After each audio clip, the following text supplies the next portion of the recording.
ሁለተኛው ከዲያብሎስ የሚመጣ ፈተና ነው በዲያብሎስ በኩል የሚመጣ ፈተና ነው ዲያብሎስ በነገራችን ላይ ክፉ ነው ዲያብሎስ እኛን የፈጠረን ያክል ይመስላል ዲያብሎስ መላእክትን ተገዳዳሪ ነው ዲያብሎስ የሰው ልጅ ያስታል ዲያብሎስ የሰው ልጅ አስቶ ወደ ጥልቁ ባህር እንድንገባ ያደርገናል ከመጀመሪያው ከአዳምና ሔዋን ጀምሮ ሰይጣን ፈትኖናል ሔዋን የተፈተነችው በመስማት ነው ከዛ በኋላ ነው ፍሬውን አይታ የጎመጀችው ንግስት ትሆኛለሽ አምላክ ትሆኛለሽ ሁሉን ማድረግ ትችያለሽ ሁሉ ይገለጥልሻል ብሎ በሚያማምሩ በሚያጓጉ ቃላት ከሸነገላት በኋላ አስቀጥሎ ፍሬውን ያሳያት ጎመጀች ተማረከች በፍሬው ያንን ፍሬ ገመጠች አሳልፋ ለአዳም ሰጠችው አያችሁ የሰይጣንን ፈተና እሱም ብቻ አይደለም ጌታችን መድኃኒታችን ኢየሱስ ክርስቶስ በምድር ሲኖር ከመጥምቅ ዮሐንስ በዮርዳኖስ ባህር ከተጠመቀ በኋላ ለ40 ቀንና ለ40 ሌሊት በገዳመ ቆሮንቶስ ሱባኤ ይዞ ከሱባኤው እንደወጣ ይሄንን ድንጋይ ዳቦ አድርገህ ብላ አለው ሰይጣን ተመልከቱ እንግዲህ ብዙ ጊዜ ሱባኤ ይዘን ስንወጣ ይርበናል በተለይ እነዚህ በተለይ ኢትዮጵያ ውስጥ የሚገኙ ገዳማት ለምሳሌ ጆሮ አርሴማ ይርጋለም አርሴማ ሲሪንቅ አርሴማ እነዚህ ገዳማቶች ተመሳሳይ የሆነ ህግ ነው ያላቸው በተለይ ወደ ሲሪንቅ አርሴማ ሲከር ደግሞ ትንሽ ጠበቅ ያለ ነገር አለና የሚበላውም በፍኝ ተይዞ ነው በቀን አንዴ ነው የሚበላው እና ከአንድ ሳምንት በላይ መቆየት አይቻልም እነዚህ ነገሮች እየፈጸምን ከቆየን በኋላ ልክ ስንወጣ የምንበላው ምግብ ሰይጣን ያዘጋጅልናል ያ ማለት ሱባኤው ላይ የነበረንን ያገኘነውን በረከት እንድናጣ ያደርገናል ማለት ነው ስለዚህ አብዛኞቻችን ለምንበላው ነገር መጠንቀቅ መቻል አለብን እግዚአብሔር ሰው በምግብ ብቻ አይኖርም ብሎ መለሰለት እስቲ ከዚህ ተራራ ላይ ራስን ጣል አምላክ ነኝ ብለህ የምታስብ ከሆነ በፍጹም አምላክን አትፈታተን ብሎ መለሰለት እሱም ብቻ አይደለም የዓለምን ወርቅ የዓለምን ዥንጉርጉር የዓለምን አብረቅራቂ ዳይመንዱን ወርቁን በሙሉ አሳየው ለኔ ከተገዛ ይሄንን ሁሉ አወርሳለሁ አለ አያችሁ ዲያብሎስ በተለይ ባሁን ዘመን እጅግ የሚሸውደን በእንደዚህ አይነት ነገር እንደራበን ካወቀ በህገወጥ መንገድ ገንዘብ እንድናገኝ ያደርገናል በሙስና ገንዘብ እንድናገኝ ያደርገናል ለሱ እንድንገዛ የሚፈልግ ከሆነ ደግሞ አብረቅራቂ የሆኑ ነገሮችን ያሳየናል ዛሬ ታያላችሁ አይደል የሀብቱን ማማ የተቆናጠጡ የዝናውን ማማ የተቆናጠጡ ሰዎች በጣም ዝነኛ ብለን የምንከተላቸው የምናደንቃቸው ሰዎች ከ85% በላይ የዲያብሎስ ራስ ፈጻሚዎች ናቸው በተለይ ምዕራባውያን በቢልቦርድ ኮከብ ድምጻይ ተብለው የሚሸለሙ በሀብቱ በጣም ሀብታም ተብለው የሚሸለሙ እነዚህ ሰዎች ይህንን ዝና እንዲያገኙ ያደረጋቸው ሰይጣን ነው ለሰይጣን ነፍሳቸውን ገብረዋል ለሰይጣን ህይወታቸውን ገብረዋል ራሳቸውን ገብረዋል ልጆቻቸውን ገብረዋል ቤተሰቦቻቸውን ገብረዋል ወጣትነታቸውን ገብረዋል ልጅነታቸውን አሳልፈው ሰጥተዋል ክብራቸውን ንጽህናቸውን ሰጥተዋል ስለዚህ እነዚህ ትልቅ የዝና ማማ ላይ ያሉ ሰዎች የዲያብሎስን ስራ ያስፈጽሙ ነው የሚገኙት ማለት እኛ ምንከተላቸው እኛ ምናደንቃቸው በየኢንስታግራሙ በየቲክቶኩ በየዩቲዩብ ዛሬ አንድ አባት ዩቲዩብ ከፍተው ስለ እግዚአብሔር ቃል ቢያስተምሩ አንሰማቸው እሱኖቻችን ነን የምንሰማው በዓለም የሚገኙ ዘፋኞች ግን ወጣትነታችንን ተጠቅመው ስላለበሳቸው ቢያሳዩን ስለ ዘመናዊነታቸው ቢያሳዩን እነሱን ለመሆንና እሱን ለመተካት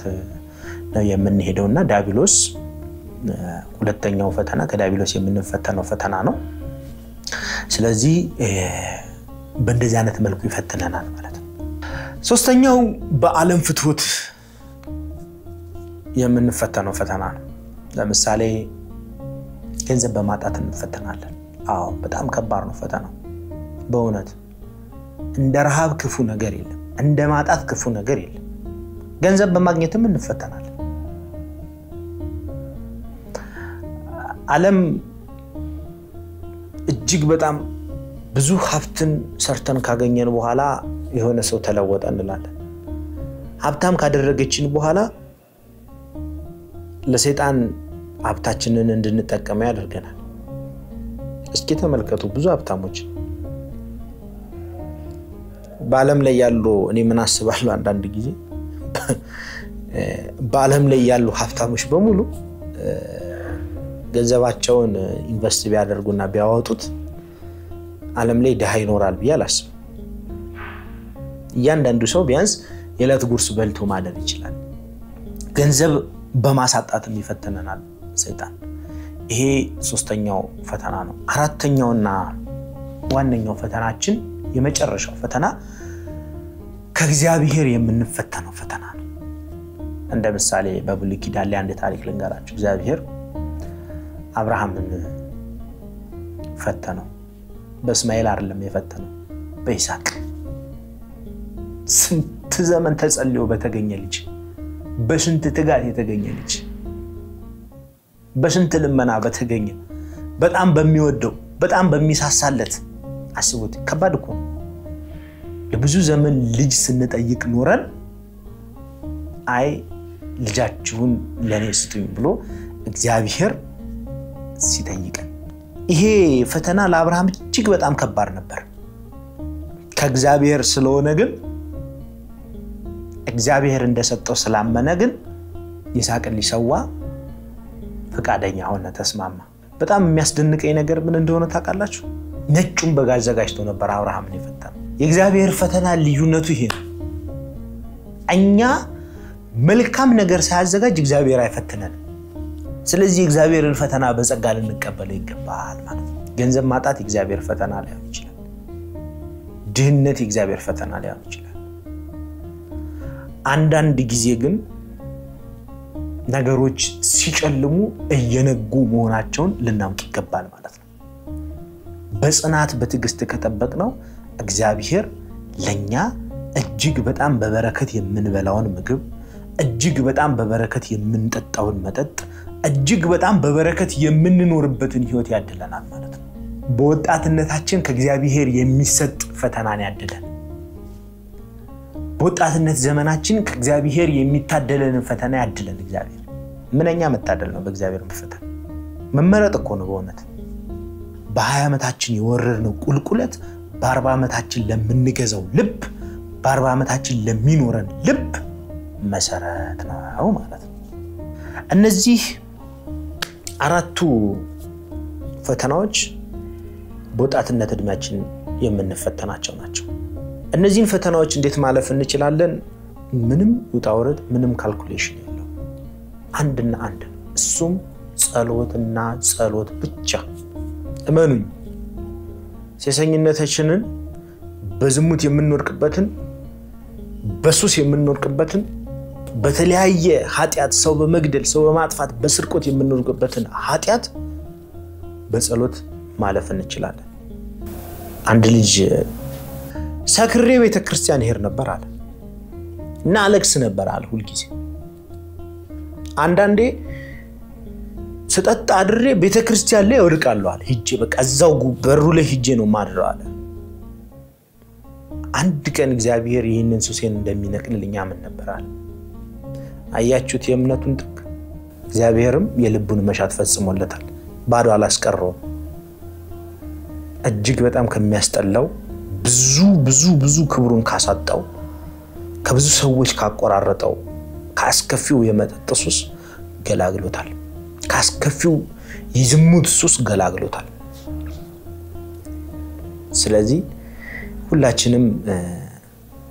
ለጸሎት በመትጋት ሁላችንም ልቦናችንን ለእግዚአብሔር በማስገዛት ከብዙ ኢየሱስ ሕይወት የሰሰኝነት ሕይወት መውጣት እንችላለን ማለት ነው በንጹህ ልቦና ከጠየቅን ለምሳሌ በየአመቱ ሁላችንም በየዘርፋችን ከፈጣሪ ጋር የምንነጋገርበትን ጊዜ ወይንም ሱባኤ ለአንድ ሱባኤም ለሁለት ሱባኤም ሊሆን ይችላል ወደ አንድ ገዳም እንሄዳለን ጸበል ለመጠመቅም ሊሆን ይችላል በዛ ሰዓት የማንዘልቅበት ልምድ ለምደን እንመጣለን የማናስቀጥለው ልምድ ለምደን እንመጣለን ያ ምንድነው መዝሙረ ዳዊት እንጸልያለን ሰይፈ ስላሴ ሰይፈ መለኮት እንጸልያለን ዘወትር ጸሎት እንጸልያለን መልካም መልኮችን እንጸልያለን ይወድስዋ መላእክትን እንጸልያለን አንቀጸ ብርሃንን እንጸልያለን ግን አናስቀጥለውም በዚህ ስንመጣ ለምን የመጀመሪያው የማናስቀጥልበት ምክንያት አንደኛ ይሰለቸናል ሁለተኛ ሰራተኞች ልንሆን እንችላለን ጧት 1 ሰዓት 2 ሰዓት ተነስተን ቢሮ ምንገባ ማታ 11 ሰዓት 12 ሰዓት ተነስተን ከቢሮ ምንወጣ ሰዎች እንሆናለን ስለዚህ የምንቀጥለውን ያችን የምንቀጥላትን አጭዋን ነገር ደግሞ እግዚአብሔር እንዲያበረክትልንና እግዚአብሔር እንዲያስቀጥልልን መማጸን ይገባናል ማለት ነው ለምሳሌ ማታ ላይ 3 ሰዓት ሲሆን አባታችን ሆይ ብለን የምንችለውን ያህል የዘወትር ጸሎት አድርሰን ጧት ስንወጣም በተመሳሳይ አጠር ያለ ጸሎት ጸልየን ብንችል ጥሩ ነው ይሄ እኔ አሁን እየነገርኳችሁ ያለሁት የማታስቀጥሉትን የምታቋርጡትን ነገር አትጀምሩ ለማለት ነው ምክንያቱም እኔም ስላደረኩት ነው ይሄንን የምነግራችሁ መጀመሪያ ጊዜ ገዳም ሲሄድ የማልጸልየው ጸሎት የለም ነበር ከዛስ እየተወኩት መጣ ስሜታዊ ሆኝ እንደገና ደግሞ ጸጽቶኝ እንደገና ደግሞ ፈጣሪን ተማጽኜ እንደገና የሚገባኝን ጸሎት ከአባቶች ተማክሬ ከመምህራኖች ጠይቄ ደግሞ መጸለይ ጀመርኩ አያችሁ ማስቀጠል የማንችለውን ነገር መጀመር የለብንም ማለት ነው ሌላው መመካት የለብንም ጸሎተኛም ከሆነን ሰጋጅም ከሆነን ብንም ከሆነን መመካት የለብንም እንወድቃለን ከኛ በላይ የሆኑ ጸሎተኞች አሉ ከኛ በላይ የሆኑ አባቶች አሉ ማለት ነው እኔ በቃኝ ተስፋ ቆርጫለሁ ዝሙተኛ ነኝ ሴሰኛ ነኝ ክብረ ንጽህናዬን አጥቻለሁ ከዚህ በኋላ ፈጣሪ ይቅር አይለኝም ብለን የምናስብ ሴቶች እህቶቻችን ደግሞ እንደ ማርያም ግብጻዊት ከልባችን ብናነባ እግዚአብሔር ይቅር ይለናል እግዚአብሔር ለክብር ያበቃናል ማለት ነው ወጣትነታችንን እግዚአብሔር ይባርክልን በዚህ ፕሮግራም ተምራችሁ ከሆነ ወዳችሁት ከሆነ በቀጣይ ስለምን ሐሳብ እንደምናነሳላችሁ ኮሜንት ስር አስቀምጡልን ያንን ሐሳብ ያነሳን እንወያያለን